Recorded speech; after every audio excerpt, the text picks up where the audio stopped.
I'm Stace. Welcome to the introduction to fermenting. It's day 1 and we're going to do some carrots. Alrighty, let's jump into this. I want to take you through the different bits that you need.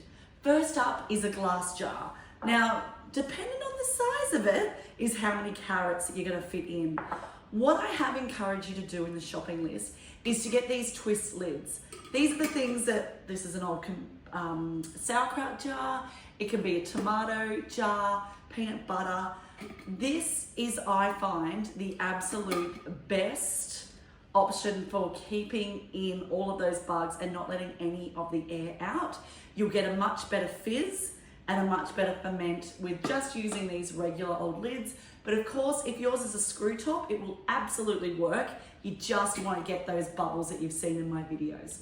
Okay, so we need some jars, or a jar, but you might want to do 2. And the next bit you need is carrots. Now, if they're organic, you might want to just give them a little bit of a scrub and they'll be good to go. If they're not, you may, or if the sides of them are looking a little bit sad, you might want to give them a peel. I'm going to peel mine.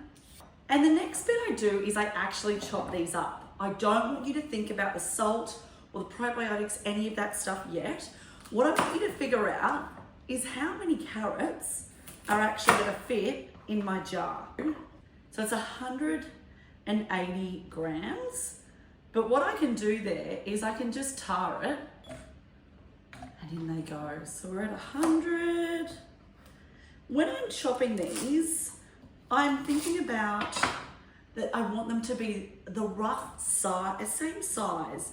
Look, this one's shorter, but it's bigger, right? So I'm sort of thinking about, right, these ones are roughly the same weight. And when you pack them in, you actually want to get them really quite tight in. This will ensure, and with all of your ferments, if you go on to do my fermenting course with me where I teach things like sauerkraut and salsa and fermenting fruits as well, is that you want them tightly packed in so that none of it floats up and everything is sitting below the waterline. So see there, I can see that my carrots are well under the rim.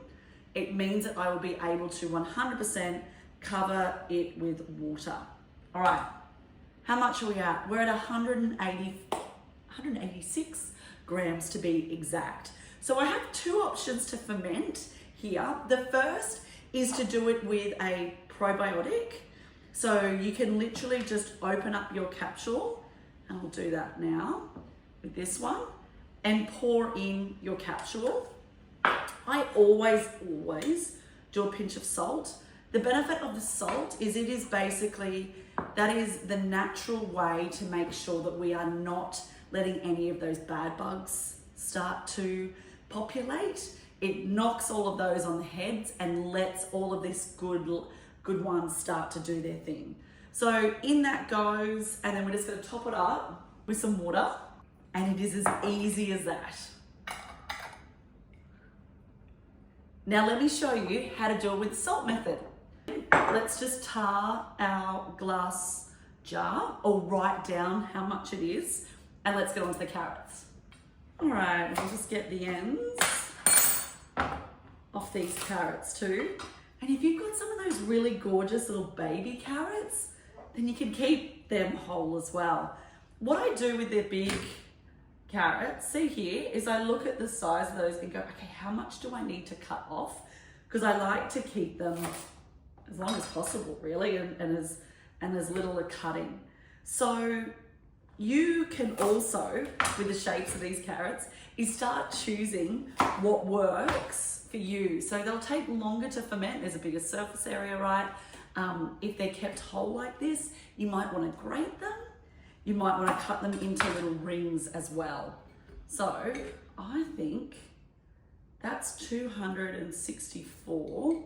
I reckon we'll end up getting a little bit more in there. I'm going to pull those out and chop them in half. There we go. Perfect. And you start seeing going, wow, there actually is, you know, some more space in my jar. I often make these up at night when I am making dinner. So if I'm grabbing out some carrots to have in a salad or something like that with dinner, because I'm really into these fermented foods, I use that as a little trigger to be like, oh, I should make up some carrots as well. So don't think for a second that adding in fermented foods to your family's diet means that you need to be going into the kitchen, you know, when you're not doing anything else and really spend time, you know, making just ferments. No, whenever I'm getting out carrots, I'm like, oh, I should make up, you know, a jar of ferments. Or if I'm undoing the dishwasher and the jar that I regularly use is empty, I'm like, great, I'll do that. How much are we at there? Okay, 367 grams to be exact. I want to show you how I use the salt method for this. So you need to make a 2% brine. So we need to figure out how much salt we need to use for this. I just use my calculator and I go 0.02 because that's the 2%, and then times that by the grams, 367, and that says 7.34 grams of salt. Now, you can absolutely make this up on the side. I just put it straight into my jar because my salt is very, very fine. So 7 grams, there we go, perfect. And then I top it up with water. I'm gonna just move that water around just to make sure that the salt has all come off. I'm making sure that all of the carrots are covered, and the lid goes on. If you want to be getting extra bubbles, extra flavor into this, some ginger in here will make sure that it bubbles like nothing else. You could be putting in some cinnamon quills. You could be adding some daikon to it as well. All of that would go in now. Lid on and give it that extra turn. You're really trying to create a seal there. And what I do is I go and write on this, fermented carrots, and today, and the date if you like, as well. You might also, if you are trying the salt versus the probiotic one, you might want to write that on there, but it's going to be the 2nd of the 8th. Perfect. Rightio. So what do we do with them now? Well, the great thing with ferments is that they don't need to sit anywhere terribly important. They really like it in a warm, out of direct sunlight area. So my favorite spot to put my ferments is just in the corner of the kitchen. I will often put it also in the laundry if you like live in a small spot. But for me, I am just going to put them up here, and I will show you what you'll be looking for to know that they're fermented on day 3. They'll be ready to open on Monday.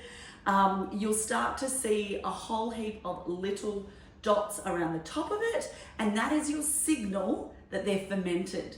The great thing about learning these carrots and going, okay, there's little tiny dots there, you might also see that the liquid starts to slightly change color, is that all of the ferments that you make will always have a visual cue that they are fermented. So in my full fermenting course, you'll see the link for that below. I teach you 40 recipes to make.